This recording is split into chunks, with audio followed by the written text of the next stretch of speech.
आप शायद सोच रहे होंगे कि हम आसमां में जितनी दूर भी नजर डाल लें, क्या हम उस जगह तक देख सकते हैं जहां समय खुद थम गया हो।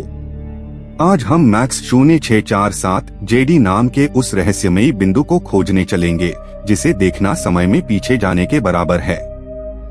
2012 में हब्बल स्पेस टेलीस्कोप के साइंटिस्ट्स ने जब डीप स्पेस के चित्र खींच रहे थे, तो उन्होंने एक नन्हे से लाल रंग के धुंधले स्पॉट को देखा। पहले सबने सोचा ये कोई गलती है, पर फिर पता चला कि ये सबसे दूर गैलेक्सी हो सकती है। इस गैलेक्सी का नाम रखा गया मैक्स 0647 जेडी। ये नाम एक ग्रेविटेशनल लेंस से जुड़ा है, जहां मैसिव गैलेक्सी क्लस्टर के ग्रेविटी ने दूर के प्रकाश को मोड़ दिया और इस नैनो गैलेक्सी को हम तक पहुंचाया। आप सोचिए, जब हम मैक्स 0647 जेडी को देखते हैं, तब हम 13.3 बिलियन साल पुरानी रोशनी देख रहे हैं। मतलब ये उस समय की तस्वीर है जब यूनिवर्स सिर्फ 400 मिलियन ईयर्स पुराना था। यूनिवर्स के इतने प्राचीन युग में कोई बेड स्टार्स, प्लैनेट्स या गैलेक्सीज प्योर रूप में नहीं थे। ये छोटी गैलेक्सी सिर्फ कुछ हजार स्टार्स का समूह हो सकती है, जहां पहला प्रकाश जन्म ले रहा था। इस मोमेंट को समझने के लिए आप एक ऐसी फिल्म इमेजिन कीजिए जिसमें हर फ्रेम समय के लेयर के जैसे पीछे जाता हो। मैक्स 0647 जेडीएस फिल्म का सबसे पुराना फ्रेम है, जहां कहानी की शुरू होती है। हब्बल टेलीस्कोप ने इस खोज में ग्रेविटेशनल लेंसिंग का उपयोग किया। ये एक नेचुरल कॉस्मिक मैग्नीफाइंग ग्लास के जैसे काम करता है, जो दूर के प्रकाश को बेंड करके हम तक पहुंचता है। आप समझिए कि अगर ये क्लस्टर ना होता, तो शायद हम मैक्स 0647 जेडी को कभी देख भी नहीं पाते।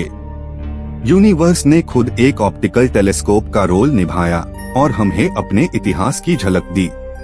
तो लाइट हम तक पहुंची, वो एक कॉस्मिक पोस्टमैन के जैसे बिलियंस ऑफ ईयर्स तक वैक्यूम में यात्रा करती रही। हर फोटोन एक कहानी लेकर आया, एक निशानी बैंकर के अंदर की दुनिया का राज कहता गया। ये गैलेक्सी इतनी छोटी है कि उसकी शेप तक ठीक से दिखता नहीं दी, लेकिन हबल और स्पिट्जर ने मिलकर इसका कलर एनकोडेड स्पेक्ट्रम निकला, जिसे रेडशिफ्ट से पता चला कि ये अब तक की सबसे दूर गैलेक्सी है। आप सोचिए, रेडशिफ्ट बेसिकली एक कॉस्मिक फिंगरप्रिंट होता है। जैसे जैसे ऑब्जेक्ट दूर जाता है, उसकी प्रकाश वेवलेंथ खिंच जाती है और वर्ना लाल होता जाता है। इसी से हमने उसके दूरी का अंदाजा लगाया। मैक्स 0647 जेडी का रेडशिफ्ट लगभग Z11 था, जो एक नए रिकॉर्ड के बराबर है। ये देखकर एस्ट्रोनॉमर चौंक गए, क्योंकि इसे पहले कोई भी ऑब्जेक्ट इतना दूर नहीं पाया गया था। साइंस में हर नए रिकॉर्ड के साथ नए प्रश्न उठते हैं। अगर ये गैलेक्सी टैब बनी जब यूनिवर्स सिर्फ 3% उम्र का था, तो इसका मतलब है कि कॉस्मिक एवोल्यूशन पहले सोच से भी तेज थी। आप देखिए, यूनिवर्स एक पेंटिंग की तरह है, जिसमें हर स्ट्रोक एक सुपरनोवा या एक गैलेक्सी का जन्म है। मैक्स 0647 जेडी उन सब स्ट्रोक का पहला रंग है। हर ऑब्जर्वर के लिए ये सोचना फैसिनेटिव है कि हम समय में पीछे देख सकते हैं। लेकिन यहाँ यूएसपी है, हम सिर्फ देख नहीं रहे, हम समय के बीच जी रहे हैं। तो जब आप रात में आसमां की तरफ देखें, तो याद रखिएगा, आपका नजर एक टाइम मशीन बन जाता है। हर सितारा अपनी पुरानी कहानी आप तक लाता है, बिल्कुल मैक्स 0647 जेडी जैसे। ये डिस्कवरी ने साइंटिस्ट को इंस्पायर किया कि वो और गहरा देखे।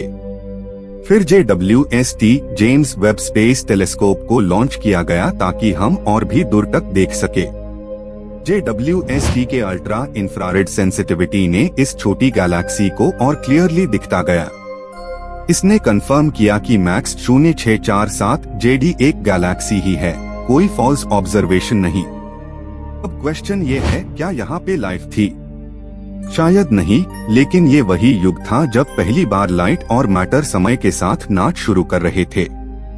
हम समझते हैं कि ये छोटी सी जगह एक एटॉमिक नर्सरी जैसी थी, जहां पहले हाइड्रोजन और हीलियम के क्लम्प्स एक नए स्टार बनाने की कोशिश कर रहे थे। कॉस्मिक डॉन को समझना एक पजल जैसा है। हर गैलेक्सी एक पीस है, पर कुछ पीसेस जैसे मैक्स 0647 जेडी इतने पुराने हैं कि वो सबसे पहले बने। एस्ट्रोफिजिक्स के मॉडल्स बताते हैं कि ऐसी गैलेक्सीज यूनिवर्स के पहले लाइट सोर्सेस द इन्होंने पहले कॉस्मिक डार्कनेस को तोड़ दिया और यूनिवर्स को चमक से भर दिया। आपको ये जानकर हैरानी होगी कि अगर हम गलती से थोड़ा भी एंगल बदल देते तो शायद ये गैलेक्सी हमसे कभी नहीं दिखती। ये कॉस्मिक कोइंसिडेंस एक कमाल था। मैक्स 0647 जेडी के छोटे होने के बावजूद उसका प्रभाव इमेंस था। ये ह्यूम दिखाता है कि साइज नहीं, डेप्थ और मीनिंग मैटर करता है। अब साइंटिस्ट्स ने इसके डेटा को एनालाइज किया। उन्होंने देखा कि इसमें मेटल्स नहीं थे। मतलब ये एक प्रिस्टीन वर्ल्ड था, बिल्कुल फ्रेश, जहां कुछ भी पुराना नहीं था। ये प्योर हाइड्रोजन और हीलियम से बनी हुई थी, जैसे यूनिवर्स के पहले गैस क्लाउड से बनी कोई पेंटिंग हो जो अपनी फर्स्ट ब्रश स्ट्रोक्स ले रहा हो। टाइम के साथ ये गैलेक्सी बेड हुए क्लस्टर्स में मिल गई होगी और आज वो कहीं डिस्टेंट कॉस्मोस में छिपी होगी। हम सिर्फ उसकी छवि देख रहे हैं, असली बॉडी नहीं।